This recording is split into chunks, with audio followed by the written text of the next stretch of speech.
First of all, thank you guys for having me. I know it's, I'm going to turn this around because we're not plugging it up, but I still need to read some stuff off of it. Thank you very much for having me, and thanks for showing up. I've learned as an executive director for a veteran service organization how very difficult it is to get veterans out to events and involved and engaged, so I applaud you guys for being here. Keep it going, keep coming to the meetings, and stay active. So my name is Helena Pugh. I'm the executive director for Zahara Veterans Network.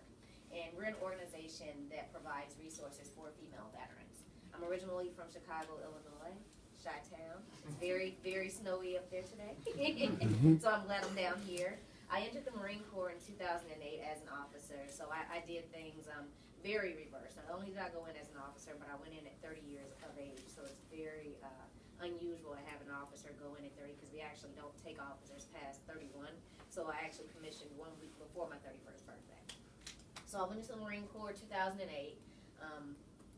Obviously, saw a lot, learned a lot, did a lot. But having gone in with the experience of having almost 8 years in a corporate environment behind me, I went in kind of very formed already as a manager. So going to the Marine Corps just added to what I'd already learned in America. And I worked for some very great companies. When I first exited college, I went to CDW, which is an organization that sells computers and what's so not to large organizations, and then I ended with Walgreens. And I'm saying that because if any of you haven't thought of working for Walgreens as an organization or company, I know it's headquartered in Illinois. I saw a Wisconsin shirt in case you're thinking about going home.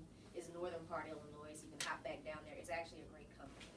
So I always take a look out there, see what they got going on. If you're just in the area, you're looking for being a store manager, working in the stores, they are an excellent, excellent organization.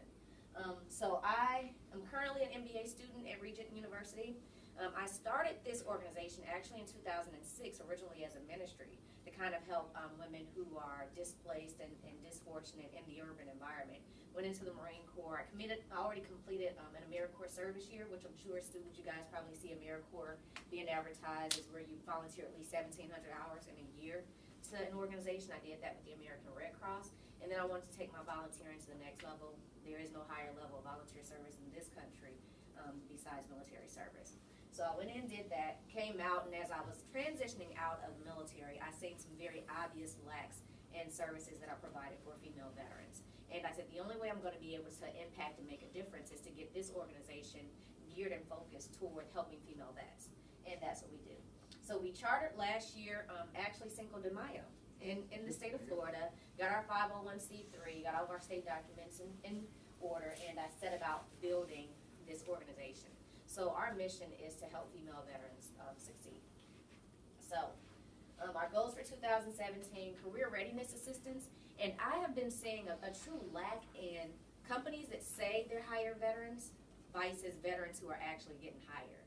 So one of the things I'm doing as an executive director is I've already formulated and drafted out a letter, sent it to the top 30 employers here in the Jacksonville area and said, you say you're hiring veterans. I don't see a lot of veterans getting hired. I don't even see veterans getting interviews, to be honest. So what are the steps that you need to take as a company that I can take as an executive director to help kind of bridge that gap? Because I have female veterans who need jobs. They have kids and they need jobs. And I think as a community, we've been letting a lot of these companies go around and tell us that they're doing things for veterans, they're doing things for veterans. I don't need another t-shirt, I don't need another hat, I don't need anything else, but female veterans need jobs. All veterans need jobs, but especially females, because that's who we're here to assist. So we're working on our career readiness. We're also working on our social service programs. And we're doing that particularly for women because our needs as women are sometimes uniquely different than males. A lot of times I'd say that there are males who aren't single parents, there are, but 9 out of 10 times women are also taking care of small children. It's like over 70% of all female veterans have children under the age of 18. So they're taking care of kids, they're sometimes taxed, and if you are a married female veteran, you are also more likely than not to be married to another service member, which means that if you're married to him, you're probably living where he's stationed, so your network of support just isn't there. So what we do is we host events every single month for female veterans, and the first couple of programs that we hosted this month really been geared toward the women because we were trying to give women a day where they can get out and be with other vets and not have to be concerned about the kids. But what we're seeing is that they don't have places to take their kids, so they can't come to the meetings because they don't have a place to take their kids. So we have to kind of, change our format and gear the programs toward women being able to bring their their children being able to bring their spouses, making it more family-oriented events, and we're kicking that off. This week is really our last one that's going to be at the 5-Star Veteran Center. So you heard him talk about getting together and doing a service project for 5-Star. That's actually where we host our monthly meetings. It is a wonderful, wonderful organization. Colonel and Mrs. Lenning, they obviously a Marine Corps couple. They have a great focus on what they're doing for vets. They help male vets out a tremendous amount because they really weren't in an area where they were helping female veterans. They partner with us. We host our meetings there every month. So if you guys can do that service project with 5-Star, make sure you tag onto that because it's a really good organization. So we're meeting there this Saturday, and it's really our last one that's in the center for a couple months because we're putting it on the road. Next month we're going kayaking. So we're getting in a car. We're going to go 2 hours south to Brevard County. We're going to visit their veteran memorials center that they have there. We're also going to do kayaking. We partner with Operation Heartland, and that's an event where they can take their kids, you can bring your family, you can either hop on the bus and ride there with us, or you can get in your car, go down there, spend a day trip. So that's some of the things that we're doing to make an impact for female veterans. Also, we want to get our building established. And the reason why we want to establish a building for female veterans specifically, and there's another organization, Northeast Florida Vets, they just got a building, but we're very specific and tailored in what we want this building to do. We're not looking to house women in this building. We're not looking to just have parties. We're actually trying to get a business center established so that we can get Microsoft down here, IBM down here, these certification classes that they have in other areas that veterans are completing, and being able to use that to boost their resumes. We want to get that here in Jacksonville. There's no reason why, when you compare the programs that are in the capital region for veterans compared to the programs here, Jacksonville is really lacking. There's no reason why we're not able to get Microsoft here and they host the certification classes. And now when you go out there for the jobs, instead of saying, oh, I'm experienced in Microsoft or I use Microsoft, you can say, I've completed that certification. I got that Microsoft certification. I'm putting that on my resume. So it makes a huge difference. And we really want our center to be also a place where male and female vets who have doctor's appointments at the local Veteran Affairs Clinic can bring their kids and drop them off. That doesn't mean you're dropping off your kids and running away for a few hours. You're either giving us a copy of that appointment letter, or you're giving us that little printout from the kiosk. But I've heard from male veterans out of their own mouths that they've gotten to the VA for this appointment they've waited 6 and 7 months for because they've had their small kids in tow or turned around. And that shouldn't happen to any veteran. So in that center, we also want to house a temporary child care facility for male and female vets who have small kids, and you have an appointment. You need to have a place to drop your kids off. So with that being said, we offer 3 types of membership. One is our regular delegate membership. That's for female veterans and who are active body female veterans who are either looking for jobs or in a job market, or you just have time on your hands, you want to come and get involved in an association. You can do so with us, and it's a $100 fee for the year. And then we have our honorary membership, and we're doing that for all female veterans who are over the age of 65. And the reason we're doing that, everything that younger veterans are going through today, the veterans who are over the age of 65, they've already done that. So we're extending them a free membership to kind of, one, we give them some purpose, get them out of the house, get them back involved in the veteran community, because a lot of older female veterans don't get involved with don't get involved with veteran activities, period. So we want them to come out of the house. But 2, they've already gone through the transitions. They've already gone through raising the kids. They've already gone through all the issues that we're encountering now. So if we can get our older female veterans out of the house, get them involved, they can start mentoring to the younger veteran. That's very important. So we extend that membership to them at no charge. And then obviously our supporters, which is you guys, all you males and non-female veterans that just want to participate and help out an organization that supports vets. So I gave you guys some things about what we do. I always, because you're students, I want to give you some tips for success. One of the things I'm holding, if you guys haven't already put one together, is what we used to call in sales, we called them brag books. So I actually didn't use this in the Marine Corps because I didn't have a reason to. But while you guys are younger, you're in that kind of that job search period now, they call them brag books, but they also, the professional kind of term for them is presentation books. All those awards that you guys are getting right now, all those certificates that you're getting, all those letters of accommodation saying that you're getting involved in things and doing things, start compiling that information and placing them inside of presentation books.